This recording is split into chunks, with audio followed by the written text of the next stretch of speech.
Hello. नमस्ते दोस्तों। स्वागत है आप सभी का। चलिए देखते हैं आप इस वीक में बिटकॉइन और इथेरियम में कहाँ पे ट्रेड कर सकते हैं, क्या आपके लेवल्स हो सकते हैं और कहाँ पे ब्रेकआउट और ब्रेकडाउन हो सकते हैं। ये सारी चीज़ें हम डिस्कस करेंगे, तो बने रहे एंड तक। तो देखिए, अगर हम बिटकॉइन की बात करेंगे तो अगर आप ठीक से देखोगे तो फिलहाल के लिए बिटकॉइन जो है वो सेल ऑन राइज है। जब से इसने 1,12,000 का ब्रेकडाउन दिया है या फिर 1,14,000 के नीचे जब से ये जो लेवल्स थे जहाँ से मल्टीपल टाइम मार्केट सपोर्ट ले रहा था 1,12,000, जब से इसके नीचे निकल रहा है तब से मार्केट सेल ऑन राइज है और ऊपर से भी एक अच्छी खासी सेलिंग बिटकॉइन में अभी हो चुकी है। तो अभी देखिए बिटकॉइन में आगे क्या हो सकता है। अगर आप देखोगे तो continuously market sale on rise है और अभी फिलहाल के लिए थोड़ा बहुत पॉज ले रहा है। तो देखिए आप बिटकॉइन में इस वीक में क्या हो सकता है। फिलहाल के लिए जिस लेवल पे बिटकॉइन ट्रेड कर रहा है, इसने जो ये ब्रेकआउट दिया था लगभग काफी देर कंसोलिडेशन किया और इसके ऊपर एक ब्रेकआउट कैंडल दी थी। ये लेवल था 1,09,000। इसके ऊपर ब्रेकआउट देने के बाद फिर से हमें एक वन साइड बाइंग बिटकॉइन में देखने को मिली, जो कि मार्केट ने हाई लगाया लगभग 1,09,500 के आसपास। तो देखिए, और 500 के आसपास जाने के बाद फिर से यहाँ पर एक रेजिस्टेंस लिया है जहाँ से ब्रेकडाउन हुआ था। तो अभी फिलहाल के लिए बिटकॉइन में क्या हो सकता है। तो अभी ये जो ब्रेकआउट हुआ था ये फिलहाल के लिए ब्रेकआउट फेलियर में कन्वर्ट हुआ है। तो अगर आपको बिटकॉइन में सेल में जाना है तो मार्केट अगर फिर से ये जो लेवल है 1,08,400 इसके नीचे अगर निकलता है तो आप एक स्टॉप लॉस से सेल में जा सकते हैं। फिर आपको नीचे में पहला जो टारगेट मिलेगा वो मिलेगा 1,07,600 के आसपास मार्केट आ सकता है। तो फिर से आपको एक 1,000 पॉइंट की सेलिंग बिटकॉइन में देखने को मिल सकती है। और देखिए, अगर आपको बिटकॉइन में प्रॉपर बाय में जाना है, फिर से मार्केट अगर ये जहाँ से ब्रेकआउट हुआ था इसके ऊपर निकलता है, ये लेवल है 1,08,800, इसके ऊपर निकला तो पहला जो टारगेट रहेगा वो रहेगा 1,09,500। और 500 के ऊपर अगर मार्केट निकला तो आपको फिर से एक बड़ी बाइंग बिटकॉइन में देखने को मिल सकती है, जो कि टारगेट रहेगा 1,10,800 और इसके ऊपर फिर एक कोशिश करेगा 1,11,600 के आसपास जाने के लिए। तो आप उस हिसाब से बिटकॉइन में ट्रेड प्लान कर सकते हैं। और हम डेली टाइम फ्रेम पे अगर बिटकॉइन को देखेंगे तो देखिए, बिटकॉइन ने जो है ये जो आज से मल्टीपल टाइम मार्केट बार बार सपोर्ट ले रहा था, जो कि लेवल था 1,12,000, इसके नीचे ब्रेकडाउन दिया और फिर एक वन साइड सीलिंग अभी बिटकॉइन में फिलहाल के लिए चालू है। तो देखिए, अभी बिटकॉइन अगर हम डेली टाइम फ्रेम पे हिसाब से देखेंगे तो बिटकॉइन ने जो है एक सपोर्ट लेवल के आसपास ही यहाँ पर आने के बाद एक सपोर्ट जोन है, जो कि जहाँ से पिछले टाइम मार्केट इसी लेवल के आसपास आने के बाद हमें एक अच्छी खासी रैली बिटकॉइन में देखने को मिली थी। तो अब फर्स्ट टाइम यहाँ पर आ रहा है तो हो सकता है यहाँ पर फिर से बायर ऐड होके मार्केट को ऊपर ले जा सकते हैं। अभी ये लेवल है लगभग 1,07,000 से 1,07,500 से नीचे हम इसके काउंट कर सकते हैं 1,07,200। तो एक 200 से 300 पॉइंट का एक बाइंग जोन हो सकता है, क्योंकि फर्स्ट टाइम यहाँ पर मार्केट आ रहा है तो यहाँ पर बायर ट्राई करेंगे मार्केट को ऊपर ले जाने के लिए। तो फिर से अगर यहाँ पर मार्केट को कंसोलिडेशन करने के बाद ऊपर जा रहा है तो आप बाय डिप कर सकते हैं। और अगर आप यहाँ पर ठीक से देखोगे तो यहाँ पर एक डेली टाइम फ्रेम पे हैमर कैंडल क्लोजिंग हमें दिख रही है। तो कहीं ना कहीं अभी इस लेवल पे बायर जो है एक्टिवेट थोड़े बहुत होते हुए दिख रहे।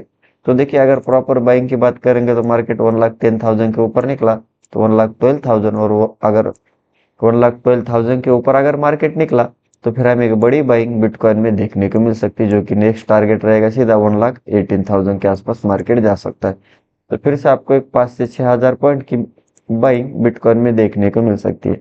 और अगर आपको फिर से एक फ्रेश सेल करना है बिटकॉइन में तो जब तक अभी 1,07,000 के नीचे नहीं निकलता फिर आपको पहला जो टारगेट मिलेगा 1,06,000।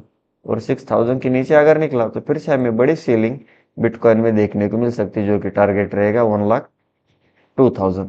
तो फिर से आपको एक 4 से 2 हजार पॉइंट की सेलिंग बिटकॉइन में देखने को मिल सकती है। लेकिन अभी कंटिन्यूसली बिटकॉइन गिर रहा है, हो सकता है थोड़ा बहुत बाउंस बैक ले मार्केट या फिर कंसोलिडेशन करने के बाद फिर से ऊपर जा सकता है। और अगर हम इथेरियम अगर हम देखेंगे तो देखिए, अगर हम इथेरियम की बात करेंगे सेलिंग साइड में तो इथेरियम भी एक अच्छा खासा सेल ऑन राइज हुआ है। जब से इसने ये जो लेवल है 4,700 इसका ब्रेकडाउन दिया, मार्केट कंटिन्यूसली सेलिंग में है। फिर से यहाँ पर एक सपोर्ट जोन था, इसी लेवल के आसपास सपोर्ट लिया फिर से मार्केट फर्स्ट टाइम उसी लेवल के आसपास जाने के बाद यहाँ पर फिर से सेलर से एक्टिवेट हुए और मार्केट को लोअर लो फॉर्म करते हुए नीचे ले गए। और ये जहाँ से पिछले टाइम बाइंग हुई थी लगभग उसी लेवल के आसपास मार्केट आने के बाद यहाँ पर सपोर्ट लिया और फिर से आप ऊपर जाने की कोशिश कर रहे हैं। तो देखिए आप इथेरियम में इस वीक में क्या हो सकता है, अगर आप यहाँ पर ठीक से देखोगे 1 आवर टाइम फ्रेम के हिसाब से, तो यहाँ पर इथेरियम ने ब्रेकआउट दिया है फिलहाल के लिए और ये लेवल है 4400। तो अगर आपको इथेरियम में बाय में जाना है, मार्केट अगर 4500 जहाँ से ब्रेकडाउन हुआ था इसके ऊपर अगर प्रॉपर कैंडल क्लोज कर गए तो फिर आप एक स्टॉप लॉस से बाय में जा सकते हैं। फिर आपको ऊपर में पहला जो टारगेट मिलेगा 4600, 600 के ऊपर अगर मार्केट निकला तो कोशिश करेगा 700 के आसपास जाने के लिए जहाँ से ब्रेकडाउन हुआ था। और देखिए अगर 500 के आसपास जाने के बाद यहाँ पर फिर से मार्केट रेजिस्टेंस लेके नीचे जा रहा है तो भी आप सेल ऑन राइज कर सकते हैं। और फिर से अगर आपको मार्केट ये जहाँ से ब्रेकआउट हुआ था 400 लेवल के आसपास आता है, यहाँ पर फिर से बायर एक्टिवेट होके मार्केट को ऊपर ले जाते तो आप बायर डिप कर सकते हैं। और 400 के नीचे अगर निकला तो फिर ये ब्रेकआउट जो हुआ था ये ब्रेकआउट फेलियर में कन्वर्ट होगा और फिर से हमें एक बड़ी सीलिंग इथेरियम में देखने को मिल सकती है जो कि टारगेट रहेगा 350 और 350 के नीचे फिर ये सीधा 250 के आसपास जा सकता है। तो फिर से आपको एक 300 से 400 पॉइंट की सेलिंग इथेरियम में देखने को मिल सकती है। और हम डेली टाइम फ्रेम पे अगर इथेरियम को देखेंगे तो देखिए इथेरियम में भी लोअर लो फॉर्म करते हुए मार्केट कंटिन्यूसली नीचे जा रहा था।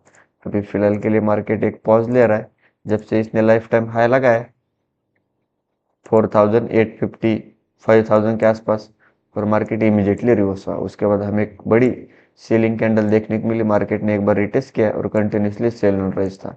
और अगर आप देखोगे जहाँ से ब्रेकआउट हुआ था लगभग उसी लेवल के आसपास आने के बाद यहाँ पर थोड़े बहुत बायर एक्टिवेट होके मार्केट को ऊपर ले जाने की कोशिश कर रहे हैं। तो ये लेवल है लगभग 24,200। तो जब तक आप ये मार्केट इथेरियम जो है 24,200 के नीचे जब तक नहीं निकलता तब तक हमें एक बड़ी सीलिंग इथेरियम में देखने को नहीं मिल सकती। 200 के नीचे कोशिश करेगा 4000 के आसपास जाने के लिए और 4000 के नीचे अगर निकला तो सीधा 3800 के आसपास जा सकता है। तो आप उस हिसाब से इथेरियम में ट्रेड प्लान कर सकते हैं। और देखिए अगर प्रॉपर बाइंग की बात करेंगे इथेरियम में तो जब तक आप 4500 इसके ऊपर नहीं निकलता तब तक हमें इथेरियम में एक प्रॉपर बाइंग देखने को नहीं मिल सकती। इसके ऊपर फिर सीधा 4700 और 700 के ऊपर अगर निकला तो ये कोशिश करेगा 4800 के आसपास जाने के लिए। तो आप उस हिसाब से इथेरियम में ट्रेड प्लान कर सकते हैं। फिलहाल के लिए जो अभी देखना पड़ेगा इथेरियम भी एक पॉज मोमेंटम ले रहा है तो देखते हैं इथेरियम क्या ब्रेकआउट देता है या फिर ब्रेकडाउन देता है। तो यही थे हमारे लेवल्स और एनालिसिस।